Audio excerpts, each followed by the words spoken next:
Hi friends, मैं doctor Sushma Chaudhary. आज के ब्लॉग में हम बात करेंगे अनीमिया पर। अनीमिया एक बहुत ही कॉमन ब्लड डिसऑर्डर है। ये एक ऐसी मेडिकल कंडीशन है जो बहुत ही हमारे देश में बहुत कॉमन है। प्रति वर्ष more than 10 million of people anaemia से ग्रसित पाए जाते हैं। अनीमिया जो है इतना कॉमन है हमारे देश में कि लोग इसको निगलेक्ट भी कर देते हैं, और निगलेक्ट करने से जो है सीरियसली अफेक्ट करता है लोगों को। तो मैं आपको बताना चाहूँगी कि बेसिकली अनीमिया क्या है। अनीमिया एक ऐसी मेडिकल कंडीशन है जिसके अंदर ब्लड की कमी हो जाती है मानव शरीर के अंदर। अगर ब्लड के अंदर जब RBC cells, red blood cells, या तो डिसफंक्शनल होने शुरू हो जाते हैं या फिर कमी हो जाती है रेड ब्लड सेल्स की, जिसकी वजह से आरबीसीज के कम होने की वजह से ब्लड के अंदर तो जो ह्यूमन के हमारे जो इंटरनल ऑर्गन्स होते हैं इंटरनल, उनको ऑक्सीजन सप्लाई अच्छी तरह से नहीं मिल पाती, अच्छी मात्रा में नहीं मिल पाती। और एचबी जो है, हीमोग्लोबिन जो है, वो आरबीसी का मेन प्रोटीन होता है। तो जब आरबीसी की मात्रा कम और ब्लड के अंदर कम पाई जाए तो वो ऑक्सीजन सप्लाई अच्छे से नहीं प्रोवाइड करेगा तो इंटरनल ऑर्गन्स को, जिससे कि और कॉम्प्लिकेशंस क्रिएट हो जाती हैं। तो बेसिकली मैं आपको बताना चाहूँगी कि मेल्स और फीमेल्स में बेसिक क्या इनकी वैल्यूज़ होती है, कितना मेल के अंदर ब्लड होना चाहिए और कितना फीमेल्स के अंदर। मेल्स के अंदर एचबी 14 से 18 ग्राम्स होना चाहिए और फीमेल्स के अंदर 12 से 16 ग्राम होना चाहिए। अगर इससे कम होता है तो इसको हम अनीमिक मानते हैं। तो अनीमिया एक ऐसी धीरे धीरे ये एक मेडिकल कंडीशन बीमारियों का रूप ले लेती है। तो मैं आपको बताना चाहूँगी कि इसका डायग्नोसिस कैसे किया जाता है। Diagnosis by lab test, certain lab test होते हैं। फॉर एग्जांपल हीमोग्राम में सबसे पहले हम एचबी को देखते हैं, हीमोग्लोबिन को। अगर ब्लड में हीमोग्लोबिन की मात्रा कम है, इट मीन्स हम अनीमिक हैं। और दूसरा by lab test, by pricking और taking out the blood by the syringe, with the help of the syringe. तो ये भी एक दूसरा तरीका है। ये एचबी जो है माइल्ड से लेके और सीवियर तक हो सकता है, इसलिए इसको मैं सबको यही सजेस्ट करूँगी कि इसको हल्के में ना लें। इस मेडिकल कंडीशन को सीरियसली लेकर चलेंगे तो आप टाइमली इससे रिकवरी पा सकेंगे।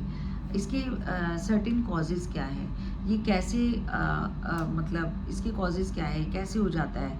Certain forms of genetic disorders की वजह से हो जाता है, जीन्स की वजह से genetic disorder, infants from the birth की वजह से, या फिर वुमेन्स में होता है ड्यू टू हैवी ब्लीडिंग की वजह से, because of the periods. And womens में होता है, प्रेग्नेंट लेडीज़ में बहुत ज़्यादा अनीमिक पाई जाती है प्रेग्नेंट लेडीज़, क्योंकि उनको हायर सप्लाई में ब्लड चाहिए होता है, जो कि प्रेगनेंसी के दौरान फिर उनके वॉर्म में पल रहे बच्चे को भी प्रॉपर ब्लड चाहिए होता है। तो वो ये कुछ रीजंस होते हैं। या फिर ओल्डर एडल्ट्स को भी due to certain medical conditions, और because of the for example like kidney disorders, या फिर क्रॉनिक मेडिकल कंडीशन कोई भी, ये, और फिर कोई इन्फेक्शन सच एज मलेरिया, या फिर bleeding due to any inflammation in the stomach और स्मॉल और लार्ज इंटेस्टाइन, वही पेट और आंतों में कोई भी इन्फेक्शन और इन्फ्लेमेशन के कारण भी ब्लीडिंग होने की वजह से एचबी लेवल कम हो जाता है। या फिर एक्सेसिव ब्लड डोनेशन हम करते जा रहे हैं, ब्लड डोनेट, और हमारे अंदर ब्लड की कमी ऑलरेडी है, तो उसकी वजह से भी अनीमिक कंडीशन अनीमिक हो जाता है पर्सन। अब हम ये बात करेंगे कि इसके साइंस एंड सिम्टम्स क्या हैं। इसके साइंस सिम्टम्स सबसे पहले हमें अपनी स्किन से पता चल जाता है कि पेल स्किन लगती है, या फिर किसी को चक्कर आना, वॉमिटिश फील होना, फटीग, डिजीनेस, ऐसे किसी को लाइट हेडेडनेस होना, किसी के हाथ पैर टोज वगैरह ठंडे हो जाना, और बेहोश हो जाना, या फिर लाइक सेमी कॉन्शियस और अनकॉन्शियस, और या फिर आपका क्या कहते हैं, बहुत ज़्यादा जैसे एक्सरसाइज करते समय एक्सर्शन फील करना, सीढ़ियाँ चढ़ते हुए सांस चढ़ना, सांस फूलना, ऐसे, या फिर ज़्यादा सीवियर कंडीशन में जैसे चेस्ट पेन होना। तो बहुत सारे इसके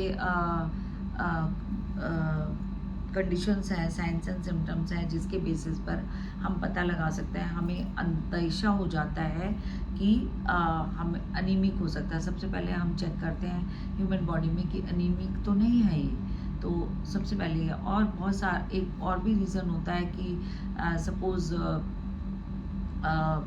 हमारे पेट में कीड़े, या बच्चे जैसे मिट्टी खाते हैं उनके पेट में कीड़े हो जाते हैं, तो जो भी खाना वाना उनका होता है तो वो वॉर्म्स के थ्रू खा लिया जाता है, तो जिसकी वजह से उनको प्रॉपर न्यूट्रिशन नहीं मिल पाता, तो उसकी वजह से भी बच्चे छोटे अनीमिक हो जाते हैं। मेनली ज़्यादा तादाद हमारे इंडिया में फीमेल्स के हैं जो ज़्यादातर अनीमिक पाई जाती हैं। अब हम बात करेंगे इसको प्रिवेंट कैसे किया जा सकता है। अगर हम अच्छी डाइट लें, अच्छी बैलेंस्ड डाइट लें, एक्सेसिव वाटर इनटेक लें, या फिर हम, और इसके साथ साथ हम लोग खाना पीना अच्छा खाएं, आयरन की कमी जिससे कि पूरी हो सके, और हमारी जो भी सर्टेन रीजंस हैं जिनकी वजह से भाई इंटरनल ब्लीडिंग की वजह से हो रहा हो, तो उस पर गौर किया जाए। तो अवेयरनेस आपके अंदर बेसिकली होनी चाहिए।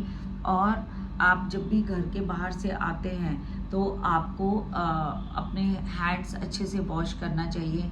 हमारे WHO की तरफ से, हेल्थ डिपार्टमेंट की तरफ से बहुत सारी हिदायतें हैं, और जो कि हम लोग जाके, हम खुद पर्सनली भी बीइंग ए गवर्नमेंट सर्वेंट, स्कूलों में जाकर बच्चों को अवेयर करते हैं, फील्ड में जाकर अपने स्टाफ को करते हैं, और सबको हम सबसे पहले यही हिदायत देते हैं कि सबसे पहले कोई भी व्यक्ति आपके पास आता है तो इसका अनीमिया चेक किया जाए। अनीमिक तो नहीं है, सबसे पहले ये देखा जाए, उसका HB टेस्ट किया जाए, CBC कराया जाए ज़्यादा मॉडरेट से लेके सीवियर कंडीशन में। और हम अगर हमें अच्छी डाइट के साथ साथ हमें अपनी डाइट के साथ साथ हमें अपना डेंटिस्ट के पास आफ्टर एवरी 6 मंथ्स विजिट करना चाहिए, क्योंकि कई बार क्या होता है प्रेग्नेंट वुमेन्स में बहुत सारी प्रेग्नेंट लेडीज़ में, नंबर ऑफ प्रेग्नेंट वुमेन्स जो आती है, इनसी केसेस हमारे पास आते हैं, उनमें गम्स ब्लीड कर रहे होते हैं due to certain medical condition, due to the pregnancy. तो वो ब्लीडिंग गम्स होने की वजह से भी धीरे धीरे टिल 9th मंथ तो वो ब्लड लॉस होता है कहीं ना कहीं, और उसकी वजह से, या फिर खाना अच्छे से नहीं खाने से, डाइट प्रॉपर ना लेने से, फील्ड में, गांव में जो लेडीज़ रहती हैं, काम का जोर उनके ऊपर रहता है बट वो अपने खाने की तरफ बिल्कुल ध्यान नहीं देती हैं, तो इसकी वजह से ज़्यादा अनीमिक पाई जाती है लेडीज़। तो हमें ये प्रिवेंशन रखना है कि हमें खाना अच्छा खाना है, पानी अच्छे से पीना है, और अपनी कोई भी मेडिकल कंडीशन हो उसके लिए तुरंत अपने आसपास के डॉक्टर, सरकारी अस्पताल या कोई भी आपका फैमिली डॉक्टर है उसके पास विजिट करना है, और अपने डेंटिस्ट के पास regularly after every 6 months visit करना है। अब हम आते हैं ट्रीटमेंट पर। ट्रीटमेंट इसका क्या हो सकता है? इसके ट्रीटमेंट अलग अलग एस्पेक्ट से होते हैं। पहले तो हमें फाइंड आउट करना होता है कि इसका लॉस किस वजह से है, तो treatment depends upon the loss. तो लॉस ट्रीटमेंट हम उसे, बेसिक ट्रीटमेंट हम माइल्ड केसेस से लेके मॉडरेट केसेस में हम लोग आयरन टैबलेट्स दे देते हैं, फॉलिक एसिड देते हैं, विटामिन B12 देते हैं, है ना, और ये सब चीज़ें हम अपने आयरन की कमी को मीट करने के लिए हम दे देते हैं। और जो एक रीज़न ब्लड लॉस का ये भी है कि ब्लड डोनेट करे जा रहा है कोई भी व्यक्ति और उसके अंदर खुद ही ब्लड कम है, तो पहले आप अपना न्यूट्रिशन चेक करें, अपना खान पान देखें, अच्छा खाएं, और उसके बाद फिर आप प्रॉपर अपने मेडिकेशंस लें, आयरन सप्लीमेंट्स लें, आयरन सप्लीमेंट लेने से माइल्ड टू मॉडरेट कंडीशन जो है वो उससे रिकवर किया जा सकता है पेशेंट को। और अगर बहुत ही सीवियर कंडीशन है उन केसेस में हम ब्लड ट्रांसफ्यूजन कर सकते हैं। तो अगर मान लो हम लोग नहीं ध्यान देंगे, इसलिए हम सबको अवेयर होने की ज़रूरत है। मैं छोटे आपको वीडियोस इसलिए बनाती हूँ ताकि मैं आप लोगों तक ये मैसेज पहुँचा सकूँ, आप लोगों तक अवेयरनेस फैला सकूँ, आप लोग को अवेयर कर सकूँ कि अपना ख्याल आप कैसे रखें। तो अगर हम अवेयर रहेंगे तो हम ऐसी मेडिकल कंडीशन से बचे रहेंगे और अपनी जान बचा सकेंगे। क्योंकि अगर ये सीवियर इसको आप हल्के में ना लें एनीमिया को, अगर सीवियर कई बार तो जो एंटीनेटल लेडीज़ होती हैं, मतलब आई मीन टू से प्रेग्नेंट वुमेन्स होती है, तो उनमें ब्लड कम होता है ऑलरेडी, वो नहीं ध्यान देती है, काम में लगी रहती हैं, वो सीरियसली नहीं लेती हैं। तो उसके बाद उनको at the time of delivery PPH वगैरह की शिकायत हो जाती है, तो एकदम से ब्लड लॉस हो जाता है या फिर बीपी शूट अप कर जाता है। इन सब कंडीशंस में ब्लड लॉस प्रोफ्यूजली ब्लीड हो जाता है, तो पीपीएच होने के चांसेस रहते हैं। तो उसकी वजह से भी बहुत हैवी ब्लीडिंग हो जाती है, जिससे कि माँओं की जान भी जा सकती है। तो आप ध्यान रखें अपना और अपने आप को स्वस्थ रखें। अपनी पहले से ही आप प्रिवेंशन रखेंगे तो आपको ट्रीटमेंट की ज़रूरत ही नहीं पड़ेगी। आयरन सप्लीमेंट्स लें, खाना अच्छा खाएं, बैलेंस डाइट लें, न्यूट्रिशन फुल डाइट लें, मिल्क एंड मिल्क प्रोडक्ट्स ज़रूर लेने चाहिए। और अदर देन ऑल दैट मैं आपको at the end of this blog ये बोलना चाहूँगी कि आप अपने आप को इतना अवेयर रखें। अपने सुबह की शुरुआत योगा और प्राणायाम के साथ करें, अच्छा खाएं, eat right and eat at right time. ये दोनों ही बहुत महत्वपूर्ण चीज़ें हैं। अपने दिनचर्या में योगा और प्राणायाम को शामिल करें। योग से अपने दिनचर्या तो आप बहुत अच्छा स्वास्थ्य पा सकेंगे। तो health is wealth. Thank you so much.